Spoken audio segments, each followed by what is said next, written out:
Hi guys, I like to share things, and my cat has decided to go to sleep inside my empty fragile box. Harry! Are you alright, Harry? Hello?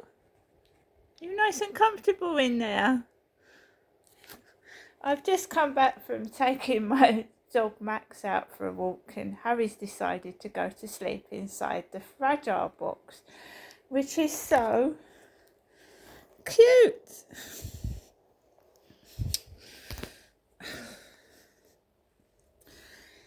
So guys, Alexa, what's the time please? The time is 2:35 p.m. So I've just come back from taking my dog Max out for a walk, and I like to share, whether it's snippets in the newspaper, my post, my life with people. So we're going on to the Daily Mail again, and there's a piece in the Daily Mail by Sally Sorts It. Sally Sorts It. And there's a piece about co-op funeral, and it says co-op funeral careless. Anyone that's followed my channel going back to 2021 when my father passed on, I recommended the co-op funeral service to my mother Jennifer, because in the past my father-in-law, we used the co-op funeral service. My mother-in-law, we used the co-op funeral service. Now I wasn't in charge, so I don't know how that went, but there was no complaints, so I thought, right, the co-op funeral service, Chatham. So I recommended that to my mum, because when my father died, my mum was left alone with everything. She didn't know what to do. Neither did I, to be honest. I mean, she did better than me. So we trusted the co-op funeral service with my father's body. And my mum did not see my dad's body in the coffin. She didn't go to inspect how my father was laid out, and I didn't think the funeral co-op service thought I was going to bother to turn up and see my dad, but I did, and I was absolutely disgusted. They'd actually told my mother that because my dad was a large man, he was over 6 foot, that they were having trouble finding a coffin to fit my father's body.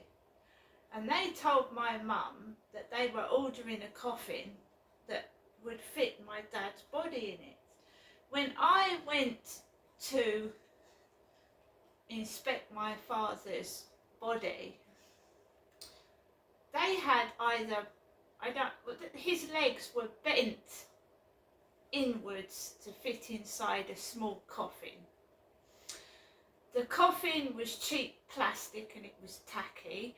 My mum paid thousands of pounds for that funeral, and she was given the cheapest service, the cheapest coffin, and it was disgusting. I personally will never ever use the co-op funeral service again. I think maybe a small local business would be better than the co-op funeral service. There's a piece in here about the co-op funeral service, and it's disgusting, absolutely disgusting. So the lady's gone, "Dear Sally, last summer my husband, from whom I was estranged, died suddenly. As his next of kin, it was left to me to arrange his cremation, which I did via co-op funeral care. When I opened the box containing the ashes on the day of the planned scattering, I found paper with the details of a different man on it. The shock was indescribable. Whose ashes did I have, and what hope did I have of putting things right? And she's remained anonymous. The letter you sent me, in full, revealed the extent of the upset you and your four grown-up children have endured following your husband's death and the crass mistake over his ashes. You told me how you had bumped into your husband for the first time in a while in town one day and agreed to meet up for a coffee. When he didn't show up, instinct told you something was wrong, and you went to his flat, where you tragically found him dead, confirmed afterwards to be from natural causes. As his next of kin, you had to clear out the flat and deal with debt demands. Amid this stress, you arranged his cremation. As he had little money, the Department for Work and Pensions agreed to pay the bill of £1,195 to the local co-op funeral care, with a contribution of just £300, the balance left in your husband's bank account. Arrangements were delayed as you were told by co-op that the bill had not been paid, while DWP insisted it had been. Weeks went by until co-op confirmed the bill had been paid and the cremation took place in September. When you collected the ashes, they were supposed to be in a box inside a bag labelled with your husband's details. You made plans to scatter his ashes at sea, as he wished. It was only on the day of the planned scattering that you opened the box to remove the bag and discovered the paper with another man's details.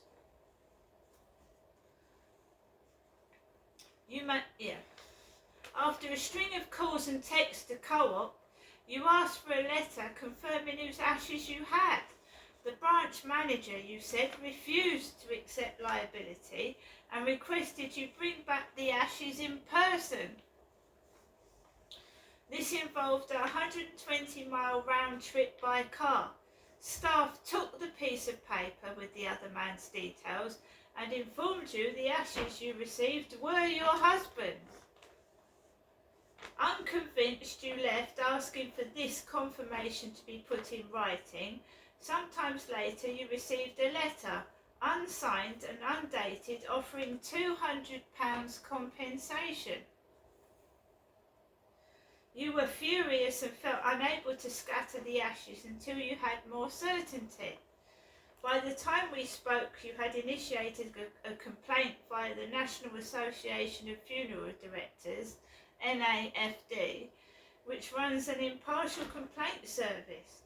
Meanwhile, I asked Co-op Funeral Care to give me its side of the story.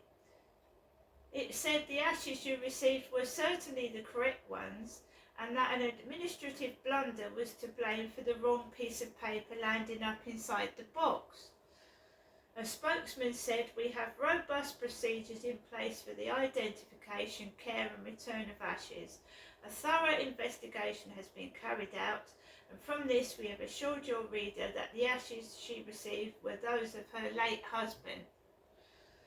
The robust procedures involved the printing of a label from the digital records of the deceased, which is applied to the outside of the incinerator. After cremation, this label is put on a biodegradable bag containing the ashes. A second label with the deceased name is then applied to the box in which the bag of ashes is placed. Finally, a named cremation certificate is placed inside the box.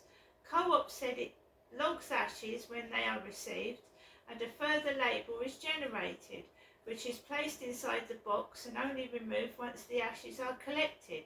It was at this stage things went horribly wrong in your case, with a co-op employee inserting the wrong paperwork.